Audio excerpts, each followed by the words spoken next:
se encuentra nuestro país en medio de un rebrote del coronavirus? ¿Qué análisis hacen ex autoridades? Hoy estamos con don Óscar Ortiz en contacto para hablar acerca de este tema. Don Óscar, ¿cómo está? Buenas noches, bienvenido a Hora 23. Buenas noches, Vania. Un gusto estar en Hora 23 nuevamente.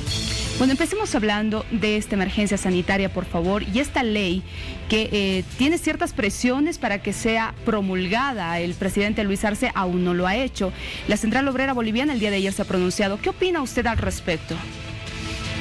Creo que el gobierno se equivoca porque adopta una posición con esta ley más política que realmente lo que se necesitaría para enfrentar la pandemia, donde necesitamos que el gobierno trabaje de forma conjunta con las alcaldías y las gobernaciones, pero además nuevamente muestran una actitud en la cual no se concertan las leyes, se impone el rodillo, y creo que cuando uno está en una situación de emergencia, incluso hasta podríamos llamarla de desastre, en este caso sanitario, debiéramos trabajar de otra forma. A mí también me preocupa, Vania, que el gobierno está, por así decir, negando la gravedad de la situación. Ayer, en los primeros 10 días de febrero, hemos sobrepasado los 600 fallecidos. Eso es más de la mitad de lo que tuvimos en enero en todo el mes, que hubo 1.200. Entonces, realmente, el número de fallecidos, que al final es la cifra que importa, porque lo que debemos buscar es salvar vidas, está creciendo rápidamente. Para que usted tenga una idea, en noviembre y diciembre tuvieron alrededor de 200 fallecidos por mes. Eso subió a 1.200 en enero, un poco más de 1.200, y ahora solo en 10 días ya hemos tenido más de 600.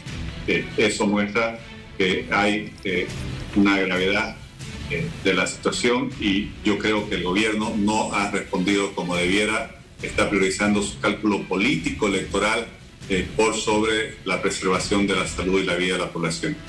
¿Qué es lo que no se está haciendo bien, don Óscar Ortiz, con relación al tema de la pandemia? ¿Tal vez llamar a una cuarentena rígida?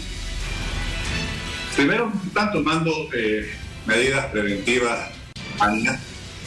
Por ejemplo, yo propuse el 4 de enero que se suspendan las elecciones por 60 días para dar tiempo que esta segunda ola, las olas tienen siempre su declinación, pueda ya declinar, y que la elección se la realice cuando el nivel de la ola esté más bajo. Pero sobre todo, lo que se hace esto es para que haya la posibilidad de que nuestra capacidad hospitalaria, atención, sobre todo en terapias intensivas, no se vea saturada.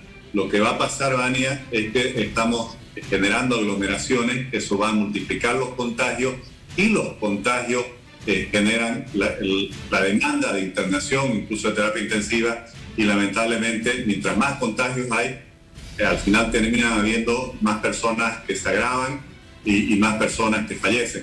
Por eso es que ahí no se ha actuado bien. Fíjense que todo el mundo habla de la cuarentena rígida, pero hay una serie de otras medidas preventivas. Por ejemplo, en otros países, España, por ejemplo, cuando se agrava la situación en una región, lo que hacen es cierran el transporte interregional, allá se llaman comunidades autónomas, lo que aquí llamamos departamentos, por un determinado número de días, para que el contagio no se esté trasladando. Y hay una serie de medidas, como por ejemplo proteger cuando hay un ritmo de contagio muy acelerado a las personas mayores que tienen enfermedades de base, en fin. Aquí básicamente el presidente lo que ha dicho es que hay que aguantar. Están hablando de las vacunas, y obviamente todos nos alegramos que el gobierno haya conseguido vacunas, pero lo que se ha conseguido todavía es un número menor, y hemos visto que incluso en los países más desarrollados cuesta conseguir las vacunas y cuesta vacunar masivamente. Eso lleva un tiempo, va a llevar meses, y por lo tanto que se estén consiguiendo vacunas no deja de exigir de que tengamos medidas.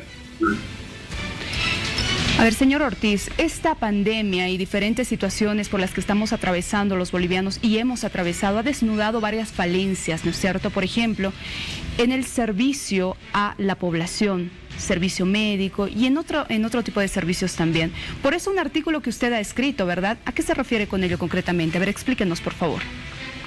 Yo justamente esta semana creo una columna que publicó en varios periódicos y que hablaba de la obra del servicio público. En Bolivia estamos acostumbrados a que los políticos, los gobernantes se dedican a entregar obras y la gente demanda obras. Yo lo que digo, las obras están bien, porque obviamente necesitamos calles, necesitamos hospitales, necesitamos escuelas, pero esas obras no sirven si no se transforman en servicios públicos, y a eso no es a lo que se dedica normalmente quien está en política o quien está en el gobierno. La entrega de la obra pública, y quizás quien más exageró en esto fue el expresidente Evo Morales, que se dedicaba a entregar canchitas. ¿Por qué? Porque las canchitas pues se construían en 2 o 3 meses y él estaba entregando todo el tiempo algo, pero obviamente no era lo que más necesitaba la población. En cambio, desarrollar un servicio público, por ejemplo, un servicio de salud con la cobertura y la calidad, que justamente es lo que estamos adoleciendo en estos días que no tenemos, puede demorar años o décadas, va a demorar seguramente varias gestiones de gobierno. El problema es que si todos los gobernantes, o los alcaldes, gobernadores, presidentes, solo piensan en qué pueden entregar ante la próxima elección para mantener su popularidad y reelegirse, bueno, nunca va a haber un servicio público de calidad. Esa es nuestra historia, por eso es que estamos, como hemos llegado a sufrir esta pandemia. En cambio, la diferencia, decía Winston Churchill, entre un político y un estadista, es que el estadista piensa más allá de la siguiente elección, piensa en la próxima generación.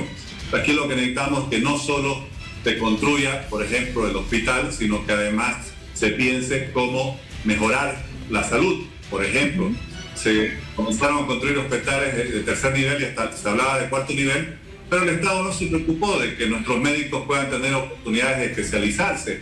Entonces, de nada sirve que esté el edificio construido si no va a haber especialistas. O lo que hemos sufrido con la educación. Mire cómo nos ha agarrado totalmente desprovisto de un sistema de educación que además le permita a la población formarse mediante un acceso al Internet. Claramente todo esto muestra que no tenemos un servicio de educación, y así podemos ir desarrollando una serie de servicios, la administración de la justicia por servicio, la seguridad ciudadana, entre otros servicios. No basta solo con construir el edificio, eso tiene que convertirse en un servicio público, y seguramente va a demorar varios gobiernos, y unos gobiernos tendrán que dar continuidad a lo que dejaron los anteriores, pero la única forma que tienen las naciones de avanzar, progresar y desarrollarse. Ahora, don Oscar, ¿cree que los candidatos a la alcaldía y a la gobernación, quienes están ofreciendo un montón de cosas a la gente para seducir el voto, van en ese camino?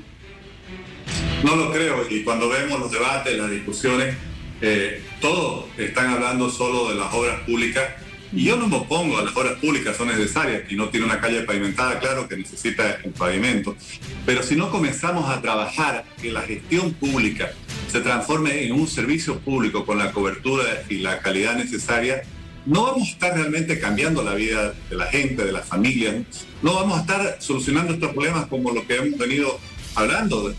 ¿De qué sirve lo que nos dejó, por ejemplo, el anterior presidente Evo Morales, unos edificios llamados hospitales, pero sin médicos especialistas, sin presupuesto para funcionar, sin ítem para las licenciadas en enfermería, sin todo el personal que tiene que haber alrededor? Bueno, no sirve, se queda como un elefante blanco.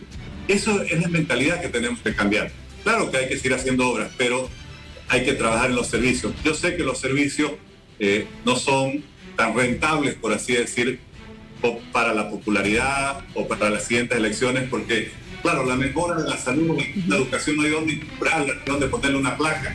Es un proceso continuo de trabajo, de esfuerzo, y que requiere varias gestiones. Pero por ahí pasa el bienestar y la prosperidad, no solo de la nación, sino de cada boliviano y boliviana. Don Oscar, para cerrar y aprovechando este contacto, por favor, ¿qué opina usted de que el movimiento al socialismo en el legislativo está pretendiendo aprobar justamente un decreto de amnistía para más de 1.000 personas, entre ellas el expresidente Evo Morales? Bueno, muestra que lo que le preocupa en realidad es garantizar si ya no hay inmunidad sin impunidad, porque yo recuerdo que hace pocos meses ellos decían que querían volver al país para defenderse y demostrar su inocencia, y ahora lo que quieren es por decreto garantizarse impunidad.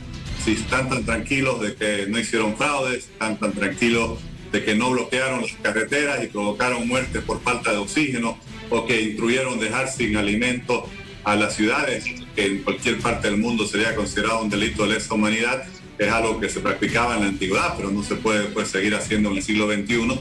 Bueno, eso muestra claramente que todo lo que había prometido, por un lado, el actual presidente y el actual vicepresidente, de que iban a gobernar democráticamente, que no venían para perseguir o dar impunidad, es falso.